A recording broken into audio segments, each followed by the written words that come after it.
Oh, hi everyone. Today, I'd finally seen the trailer for TMNT Mutant Mayhem. And now that because I'm excited to make something very interesting about doing a review, I've understood I'm going to make a trailer reaction of what I'm going to see in this new trailer that came out today. So, let's not waste any damn time for permanently that there'll be a new generation of heroes that will rise from the sewers like you've never imagined them before. So, let's watch the trailer first and find out what's happening.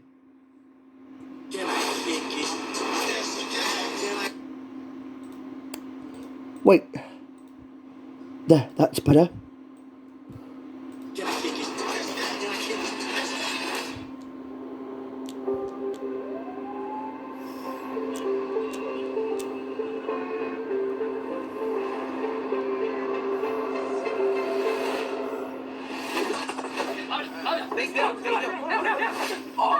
Let's try that again, but we need to start. Hey, why don't we take a fruit shake exactly like my head? Stop talking, you're hurting my concentration. You're fine, chill. He's gonna... Did you hear that? What was that? Well, nothing new. You guys are gonna pizza? What the heck are those things? Those are like little Shreks to me. We prepare a whole lot for this. What happened? Is that bleeding? So, you were baby turtles who made contact with mystery goo. Well, we prefer the term ooze, but yeah, it's like more like this. It rolls off the tongue better, yeah. Ooze. That's right.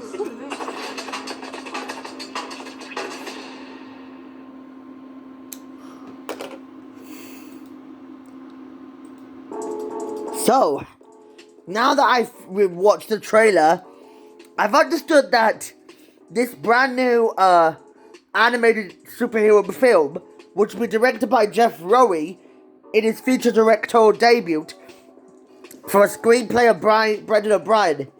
Even though this film is based on the comic book characters created by Kevin Eastman and Peter Laird, since it reboots the film series as the first animated entry since 2007's TMNT. In this film, Leo, Raph, Mikey, and Donnie, voiced by Nicholas Cantu, Mika Abbey, Shaman Brown Jr., and Brady Noon, are setting out to be accepted as normal teachers while taking a tourist crime syndicate and an army of mutants.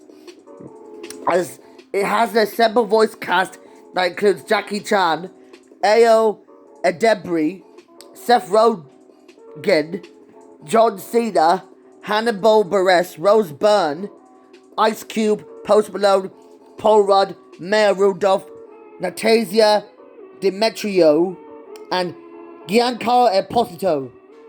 Even though it was first announced in 2020 by Evan Goldberg and James Weaver being attached as producers with the Point Grade Pictures banner, Rowe and O'Brien will be director and screenwriter respectively, as they sought to explore the aspect of the Turtles of its teenage self more than the previous entries that they had in the past. Since then, the design and animation were inspired by sketches Rowe drew in his school notebooks as teacher, and is provided by Micro's Animation and Cinesite. All I can say is this is quite awesome. I can imagine that I want to go to Micro's Animation and Cinesite to be involved in it. As I know, my thoughts on this trailer, I was amazed by seeing the CGI animation, because it featured a 2D style CG animation that is a bit similar to that of Spider-Man Into Spider-Verse, Claws, Arcade, Puss in Boots' Last Wish, and most notably, The Mitchells vs. the Machines and The Bad Guys, and most notably Intergalactic. Even though the graphics remind me of something out of the Peanuts movie and Captain Underpants, the first epic movie, and it's like Big Nate meets Shrek thrown into one. I can imagine this art style is pretty cool. It looks a lot better than the Super Mario Brothers movies CG animation, which looks kinda awful in my opinion. But I don't know why Illumination Entertainment should learn its lesson from this film. I noticed that I don't want to join Illumination Entertainment because it's going to move to Warner Brothers, and I don't want to go to Warner Bros. Discovery because they had Velma on their side to ruin everything. Well, it's not about woke culture. It's about skateboarding with a graffiti twist. I can imagine if this was like Tony Hawk's Pro Skater all over again. I can imagine this concept of what I can imagine. If there was a team of skateboarding turtles, if they were skateboarding towards New York City, I could imagine myself if they showed up in London. Imagine this would be really cool. I'd love the idea of a team of skateboarding ninja turtles. I'd one day want to realize that Tony Hawk's Pro Skater will help me influence my sense of art style. I can imagine that this is quite really cool. It's all about being cool whenever you want to say cowabunga. Anyways, I've understood that this animation is pretty good, in my opinion. Well, aside from the animation, I need to talk about their designs. I see those designs. They look like Shrek to me if he had children. I could imagine if Shrek showed up in this movie. That would be funny. It could be quite creative that, unlike most animation art styles, well, unlike that were of today, I noticed it took a lot of inspiration from Elemental and Across the Spider-Verse, because they said that Elemental and Across the Spider-Verse helped it influence the sense of animation of what I can imagine. Yeah, this trailer has me hyped, and I realized we're only 151 days away to see it. And it feels like we have to wait till August 4th happens. As I noticed, I'm not going to see that Mario movie because it's boring. But I understand what they've done to each other.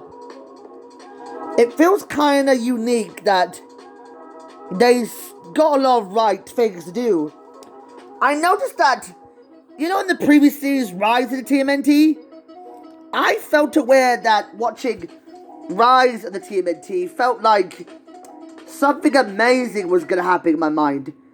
They first dealt with that mystic aspect, but And you're going to finish it on your afternoon walk. I've understood there's something I can believe in. Well, I've understood something about what I saw in the new idea of what is gonna happen. I noticed it was based on one of the most unproduced ideas of what Rise of the TMNT was going to have. I noticed it's quite creative of what I can imagine. Well, according to the unproduced third season, I looked at what happened to the unproduced third season. I understood that TMNT Mutant Mayhem is a direct sequel to Rise of the TMNT. But actually, it's a prequel to Rise of the TMNT, so I'm guessing this takes place before the events of Rise of the TMNT would happen. But I know it's gonna be amazing when I understood there's something magical happening in my life. But I understood that this is gonna be a game changer when I can imagine why I saw this dream happening. It's coming true. I wished that one day I might make a suggestion that they could have the song they could have the song All Rise by Blue. They can use that for the ending credits, and it's quite amazing that I saw the trailer, I loved it, and I imagined my breath was taken, and it's kind of brilliant, and I always had a soft spot for Into the Spider-Verse, but all of my college friends, not all of them have seen Into the Spider-Verse, and I know my friends, Imogen and James, don't like Spider-Man Into the Spider-Verse. You could respect my opinion, but if you hit the like button and subscribe, this could be me, Sohel Karibala, signing off. In case we're waiting for this movie to happen. I promise it'll be a bumpy ride. But, the other way, this could be me signing off from now on. And I have a few last words to say, so here are my final words of this video. I'm gonna say, cheerio!